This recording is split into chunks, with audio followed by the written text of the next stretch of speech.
बार की बात है। एक छोटा सा गांव था। गांव में काम करने वाले दो जुड़वा रहते थे, श्याम और सविता। सर्दियों का समय था। ठंड बहुत ज्यादा थी। पूरे गांव में कोहरा धुंध छाया हुआ था। श्याम रोज पास के गांव में काम करने जाया करता था और उसके साथ उसकी बीवी भी सब जाती थी। एक दिन वह दोनों रोज की तरह काम करने जाते हैं। काम करके वापस आते समय सविता को याद आता है कि सामान खरीदना है। अजी सुनते हो, घर में राशन खत्म हो गया है। पता है मुझे। क्या पता है आपको? कल से बोल रही हूँ राशन नहीं है, पर आपको पीने से फुर्सत हो तब ना। और आज भी आप पी के ही आए हो। ए, चुप कर। पिया है तो तेरे बाप की पिया है क्या? अपने पैसों का पिया है।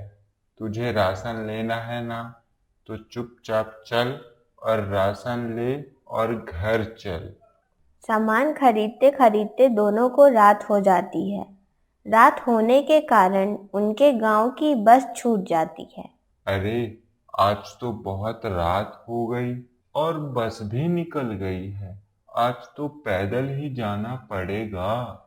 इतना कहकर श्याम और सविता दोनों पैदल ही निकल जाते हैं। रास्ते में उन्हें एक जंगल मिलता है। अरे, आज तो बहुत रात हो गई। सही बोला आपने जी, मुझे तो बहुत डर लग रहा है। इतना कहकर दोनों धीरे धीरे आगे बढ़ते हैं। आगे बढ़ते बढ़ते वह जंगल के बीचों बीच पहुंच जाते हैं और एकदम से पीछे से उन्हें एक आवाज आती है, डरावनी आवाज। सविता, ये आवाज कहाँ से आ रही है? हाँ जी, मुझे भी आ रही है।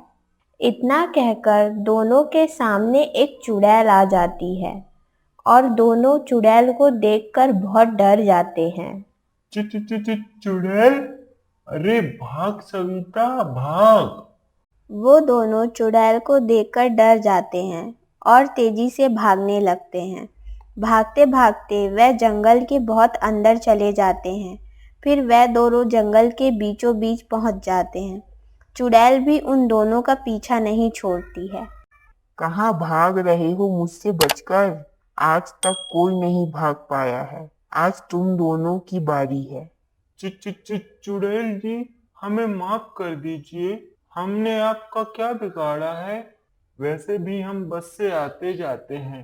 आज थोड़ी हमें देर हो गई, इसलिए पैदल जा रहे हैं।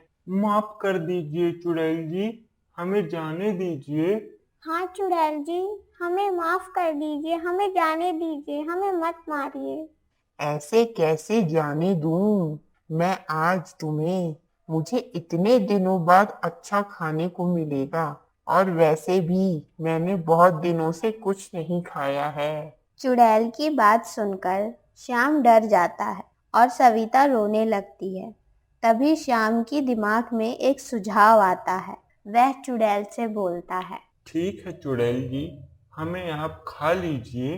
वैसे भी मेरे शरीर में अब कुछ नहीं रह गया है, सिर्फ दारू के अलावा। मैं तो सूखा पापड़ हो गया हूँ। मुझे तो कभी कभी लगता है कि कहीं मुझे बहुत बड़ी बीमारी ना हुआ हो।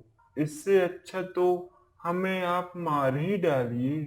और मेरे कारण मेरी पत्नी सविता भी बहुत परेशान रहती है, इसलिए अच्छा ही है कि आप हम दोनों को मार ही डालिए।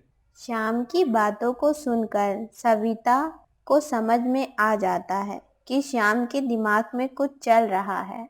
आप ठीक ही बोल रहे हो जी। वैसे भी मैं आपके पीने से बहुत परेशान हो गई हूँ। इससे तो अच्छा ही है कि मैं मर ही जाऊं। चुड़ैल उन दोनों की बातों को सुनकर चौंक जाती है। अच्छा, तुम दोनों को मरने से डर नहीं लगता क्या? तुम लोग को मजाक लग रहा है। मैं तुम्हें सच में मार डालूंगी।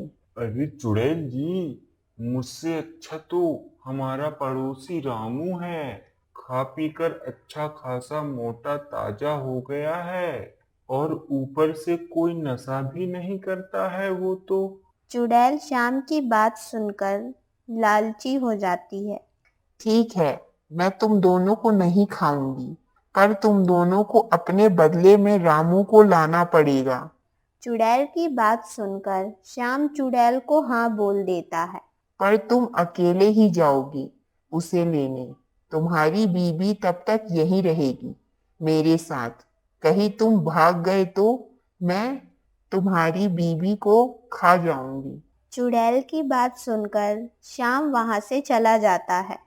अरे मैं तो बचने को झूठ बोल दिया। अब मैं रामू कहाँ से लाऊं? रामू तो कोई है ही नहीं। एक काम करता हूँ, पास के गांव में एक बाबा रहते हैं, मैं वहां जाता हूँ और उनको सारी बात बता देता हूँ। इतना कहकर श्याम बाबा जी के पास जाता है और उन्हें पूरी बात बता देता है। श्याम की बात सुनकर बाबा जी श्याम के साथ उस जंगल में जाने की बात करते हैं और वह दोनों उस जंगल में जाते हैं जहां उसकी बीवी सविता चुड़ैल के पास कैद थी। अच्छा, तो ये है रामू। इसको खाने में तो मजा आ जाएगा। अरे चुड़ैल, मैं रामू नहीं, तेरा काल हूँ काल। अब तो तू नहीं बचेगी मुझसे। इतना कहकर बाबा जी उस चुड़ैल को अपने वश में कर लेते हैं और श्याम सविता को लेके वहां से भाग जाता है।